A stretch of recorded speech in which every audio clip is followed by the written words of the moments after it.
Welcome to money stocks. तो इस video के अंदर हम लोग बात करने वाले हैं मल्टीपल स्टॉक्स के बारे में। तो चलिए सबसे पहले हम लोग डिस्कस करने वाले हैं टाटा टेक्नोलॉजीज के बारे में। तो टाटा टेक की अगर बात की जाए तो बहुत बार दोस्तों हमने आपके साथ इस कंपनी के बारे में शेयर किया था एंड करंटली एक आखिरी मौका है। इस मौके के ऊपर भी हम लोग आपके साथ शेयर कर रहे हैं कि अभी बाइंग करने के लिए ग्रेट अपॉर्चुनिटीज है, एक ग्रेट चांस है, क्योंकि कल के दिन से ही टाटा टेक्नोलॉजीज के अंदर एक बहुत अच्छी खासी रैली, एक बहुत अच्छी खासी तेजी हमें देखने को मिल सकती है। और ये चीज़ हम लोग क्या करेंगे, टेक्निकल चार्ट के ऊपर भी आपके साथ शेयर करेंगे। एंड जो लोग डेली चैनल को फॉलो करते, डेली वीडियोस को अपडेट करते, डेली वीडियोस को देखते हैं, उन सभी लोगों को पता है कि टाटा टेक्नोलॉजीज के अंदर बहुत अच्छे खासे पहले निचले लेवल्स के ऊपर हमने बाइंग किया था और अभी भी हम लोग होल्ड कर रहे हैं। और इस कंपनी को लेके हम लोग मैक्सिमम लॉन्ग टर्म के अंदर दोस्तों होल्ड करने वाले हैं, ये आप सभी को पता होगा, क्योंकि लॉन्ग टर्म के अंदर ये कंपनी एक मल्टीपैग रिटर्न शेयर होल्डर्स को दे सकता है। जो कंपनी ऑलमोस्ट 25, 26, 27% तक की गिरावट के अंदर जो कंपनी मिल रहा था, वो अभी 16 से 17% तक की गिरावट के ही अंदर हमें ट्रेड कर रहा है। ये बहुत अच्छी खासी बात है। और अभी भी कंपनी 17% तक की गिरावट के अंदर मिल रहा है, तो यहाँ इस लेवल्स के ऊपर भी एक बाइंग करने का एक बहुत अच्छा खासा मौका है। तो बाउंड्री स्ट्रेटेजी अप्लाई जरूर करना। तो चलिए सबसे पहले दोस्तों हम लोग क्या करेंगे, जो अपडेट्स हमें देखने को मिला है ना, वो अपडेट्स के बारे में कवर कर लेते। तो अभी हम आ चुके हैं पहले अपडेट्स के ऊपर। तो आप देख सकते हो, the Tata technology to drive aerospace growth amid supply chain crisis airline cabin refurbishment, यानी कि कहीं ना कहीं अगर आप ऑब्जर्व करके चलेंगे, ये एक अपडेट हमें निकल के आया है। कंपनी क्या करने वाला है, एरोस्पेस सेगमेंट्स के अंदर एक ग्रोथ अच्छे खासा शो करने वाला है आने वाले फ्यूचर में। थोड़े बहुत करंटली प्रॉब्लम्स भी हमें देखने को मिल रहे हैं, जो सप्लाई चेन है उसके अंदर क्राइसिस भी हमें नजर आ रहे हैं। तो उसी चीज़ को लेके, इसी चीज़ के ऊपर कंपनी अच्छा खासा काम हमें करने वाला है। और इसी के चलते हुए हमें कंपनी की पार्टनरशिप किया गया है। जैसे कि आप देख पा रहे होंगे, the company has also a tie up, यानी कि कोलैबोरेशन या फिर partnership with major aircraft manufacturers. इसमें से एयरबस है एंड बीइंग है, and maintenance, repair and overhaul firm for faster process to make grounded aircraft fly. यानी कि कहीं ना कहीं अगर आप देखोगे, दूसरी कंपनीज के साथ हमें टाटा टेक्नोलॉजीज के द्वारा हमें पार्टनरशिप किया गया है ग्रोथ को लेके। उसके साथ साथ अगर आप ऑब्जर्व करके चलेंगे कि आने वाले सालों में जो एरोस्पेस सेगमेंट का जो बिजनेस है, एरोस्पेस का जो बिजनेस है, उसके अंदर बहुत अच्छी खासी ग्रोथ हमें अपकमिंग ईयर्स के अंदर देखने को मिल सकती है। उसके साथ साथ एक और अगर आप अपडेट्स को देखोगे, यानी कि कंप्लीट अपडेट्स के अंदर अगर आप जानोगे, तो बहुत बड़ा ये आर्टिकल है। The aircraft manufacturer have also engaged the company to increase the productivity of their plant as a supply chain crisis has pushed these companies into a struggle to keep pace with demand for a new aircraft। यानी कि currently हमें crisis इनके supply chains के अंदर हमें देखने को मिल रहे हैं। इस वजह से कंपनी का प्रोडक्टिविटी में इंक्रीज नहीं हो रहा है। लेकिन अभी ये क्या कर रहे हैं, प्रोडक्टिविटी को इंक्रीज कर रहे हैं। स्ट्रगलिंग तो करंटली देखने को मिल रहा है, थोड़ा स्ट्रगल तो हमें नजर आ रहा है, लेकिन यही स्ट्रगल करके ये कंपनी हमें आगे बढ़ने वाली है। The both Airbus and Boeing have record order backlog and their popular aircraft like A320 and 737 are sold out almost a year of decade. तो बेसिकली जो टाटा टेक्नोलॉजीज 3 सेगमेंट से, 3 इंडस्ट्रीज से मेजर जो सेगमेंट से सर्विसेज जो provide करता है, ये एक सेगमेंट से आप पकड़ सकते हो। अभी हम आ चुके हैं अगले अपडेट के ऊपर। ये अपडेट अगर आप देखोगे तो बहुत ज़्यादा पॉजिटिव है।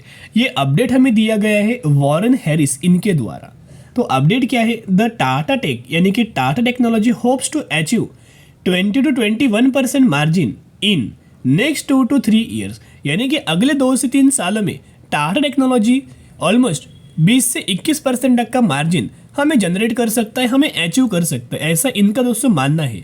और ये जो मानना हमें निकल के आ रहा है ना, बहुत ज़्यादा पॉजिटिव है। जैसे ये सच होगा, आप देखना एक शानदार तरीके से रैली हमें टाटा टेक्नोलॉजीज के अंदर हमें देखने को मिलेगी। कंप्लीट अपडेट्स के अंदर दोस्तों अगर आप ऑब्जर्व करके चलेंगे, तो ओवरऑल आप देख सकते हो कि करंटली जो CEO है एंड जो MD है टाटा टेक के, वॉरेन हैरिस, इनके द्वारा ये स्टेटमेंट पास आउट हुआ है।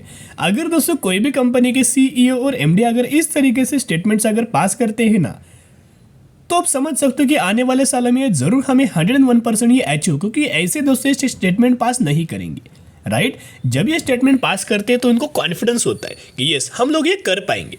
और जैसे हम लोग करेंगे तो इसके द्वारा दोस्तों ये क्या करते, पब्लिकली ये अनाउंसमेंट कर देते ताकि लोगों को भी कॉन्फिडेंस जनरेट होगा कि यस ये कंपनी ये कर पाएगी खुद, क्योंकि खुद कंपनी के एमडी और सीईओ के द्वारा ये स्टेटमेंट हमें पास आउट हुआ है।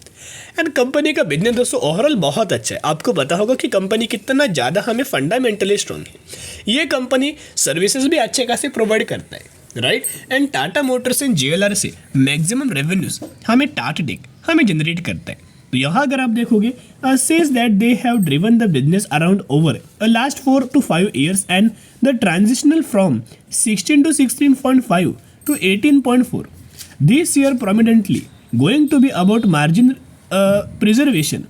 Here is expect incremental improvement in the margin towards the end of the fiscal, but their goal is 20 to 21%. तो इनका गोल ही दोस्तों निकल के आ रहा है कि अगले 2 से 3 सालों में अचीव करेंगे। तो ये जरूर आने वाले सालों में हमें देखने को मिलेगा और जैसे ही नजर आएगा वैसे वैसे कंपनी के अंदर ग्रोथ नजर आएगा, तेजी नजर आएगी और रैली नजर आएगी, राइट। अब हम आ चुके कंपनी के टेक्निकल चार्ट पैटर्न्स के ऊपर। तो एक पॉइंट अगर आप ऑब्जर्व करके चलेंगे, हमने पहले भी आपके साथ शेयर किया था कि जो लोग ये चैनल को लगातार फॉलो करते आ रहे हैं उन सभी लोगों को पता होगा कि टाटा टेक्नोलॉजीज के अंदर दोस्तों पैटर्न क्या बना हुआ था, और यही पैटर्न को देख के हमने बहुत अच्छे खासे लेवल्स के ऊपर बाइंग किया था।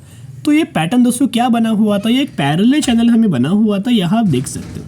जैसे कंपनी इस पैरेलल चैनल के ही अंदर सपोर्ट रेजिस्टेंस हमें ले रहा था, लेकिन जैसे कंपनी के द्वारा रिसेंट बेसिस के ऊपर इस पैरेलल चैनल का ब्रेकआउट किया था, वही लेवल्स के ऊपर हमने आपके साथ इन्फॉर्म किया था कि यही लेवल्स के ऊपर बाइंग करने का एक बहुत अच्छा खासा मौका है, राइट। एंड उससे अगर आप देखोगे ये लेवल्स क्या था, ये कौन सा लेवल्स था, आप देख सकते हो लेवल था 1004 रुपीज़ का। एंड अभी अगर आप देखोगे 1090 रुपीज़ के आसपास हमें कंपनी ट्रेड कर रहा है। अभी क्या है, जैसे जैसे अभी देखिएगा 2 मूविंग एवरेज है, एक ब्लू कलर का है, एक ब्लैक कलर का है। एक भी कैंडल ऐसी नहीं दिखेगी कि जो मूविंग एवरेज के नीचे क्लोज हुआ है, मूविंग एवरेज के ही ऊपर लाइन हमें क्लोज हुआ है, जिसका मतलब क्या है कि moving average as a support level हमें एक्ट कर रहा है, और ऐसे मूविंग एवरेज का सपोर्ट लेके हमें कंपनी अच्छी कैसे रैली, अच्छी कैसे तेजी हमें अगले ट्रेडिंग सेशन से हमें शो कर सकती है। तो पहला टारगेट कंपनी अचीव करेगा 1150 रुपये का, और जैसे कंपनी ये लेवल्स को निकालता है फिर कंपनी 1340 रुपये का लेवल अचीव करेगा, और यही कंपनी का एक लाइफ टाइम वाला है लेवल्स हमें देखने को मिल रहा है। यही लेवल से कंपनी हमें गिरावट होकर नीचे आ चुका है। तो बाउंड्री स्ट्रेटेजी अप्लाई करना, कंपनी फंडामेंटली बहुत ज़्यादा स्ट्रॉन्ग है। अभी हम बात करने वाले हैं टीसीएस के बारे में, जहाँ टीसीएस के अंदर हमें कल के दिन एक नए के बराबर परफॉर्मेंस शो किया एंड 4521 रुपये के आसपास हमें क्लोजिंग नजर आ चुकी। तो टीसीएस कंपनी से रिलेटेड भी बहुत अच्छा खासा अपडेट आया है, और ये अपडेट क्या है, the Tata electronics TCS to develop India's first domestic chip by financial year 2026।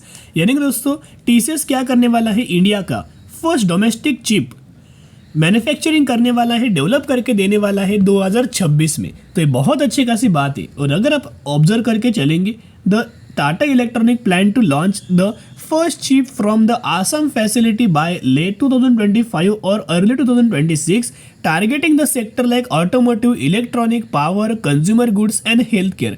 इन सारे सेक्टर को दोस्तों TCS ने हमें टारगेट किया है। तो आप समझ सकते हो कि आने वाले सालों में कितना ज़्यादा हमें बेनिफिट्स हमें TCS को देखने को मिलेगा।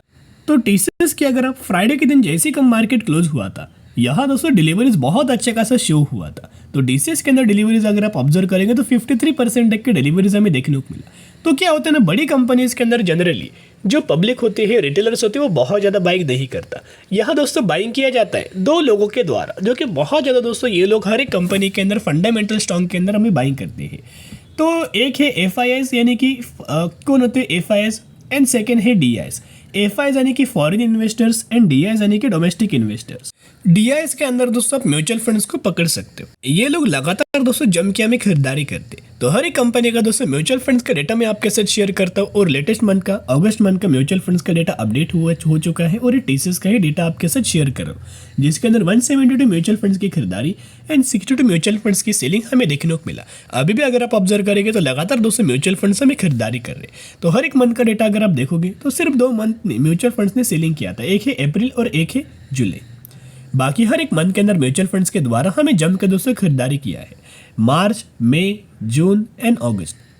अगर आप देखोगे तो लगातार दोस्तों बहुत बड़ी बड़ी बाइंग किया है। तो आप समझ सकते हो कि आने वाले सालों में एक शानदार तरीके से ग्रोथ हमें देखने को मिल सकती है। तो मोतीलाल ओसवाल ब्रोकरेज फर्म के द्वारा TCS कंपनी को लेके हमें टारगेट दिया है, और इनका मानना है कि कंपनी 4600 रुपीज तक का टारगेट तक का लेवल हमें अचीव कर सकता है। तो दोस्तों ये जो टारगेट्स हमें देखने को मिला है ना, ये ऑलमोस्ट कंपनी के द्वारा टारगेट्स हमें अचीव किया गया है। तो आप समझ सकते हो कि और हमें बड़े बड़े टारगेट्स हमें देखने को मिल सकते हैं। अभी तक तो ब्रोकरेज फर्म के द्वारा टीसीएस के अंदर कोई ज़्यादा बड़े टारगेट्स हमें देखने को नहीं मिले, लेकिन 5000 रुपीज़ तक का टारगेट आप पकड़ के चल सकते हो, क्योंकि आप लॉन्ग टर्म के अंदर दोस्तों होल्ड करने वाले हैं। लॉन्ग टर्म के अंदर कोई अच्छी कंपनी होता है ना, वो कंपनी लगातार दोस्तों ग्रो होते जाता है और उसके साथ साथ कंपनी के शेयर प्राइस के अंदर भी तेज़ी हमें देखने को मिलता है। तो बाय ऑन स्ट्रेटेजी अप्लाई जरूर करना। टीसीएस बहुत अच्छी खासी कंपनी है। एंड एक रिपोर्ट के अंदर ये भी हमें बताया गया था कि इन्फोसिस, टीसीएस एंड विप्रो, इन तीनों कंपनी में से जो भी कंपनी आपको पसंद आए उस कंपनी को जरूर अपने पोर्टफोलियो के अंदर ऐड करना, क्योंकि आईटी सेक्टर के अंदर एक बड़ी तेजी, बड़ी रैली हमें देखने को मिलने वाली है। और यही रैली को अगर आप मिस नहीं करना चाहते हो तो तीनों कंपनी में से कोई एक कंपनी को अपने पोर्टफोलियो के अंदर जरूर ऐड करना। चलिए अब हम बात करने वाले हैं अगली कंपनी जिसका नाम है राइट्स। तो राइट्स लिमिटेड की अगर बात की जाए तो 695 रुपीज़ के आसपास हमें क्लोज हुआ है। तो 40% तक का रिटर्न शेयर होल्डर्स को बना के दिया है। रिसेंटली कंपनी ने 1:1 रेशियो का दोस्तों बोनस अनाउंसमेंट किया है। तो अगर आपके पास इस कंपनी के एक शेयर होंगे तो हर एक शेयर के बदले ये कंपनी आपको एक बोनस शेयर देने वाली है।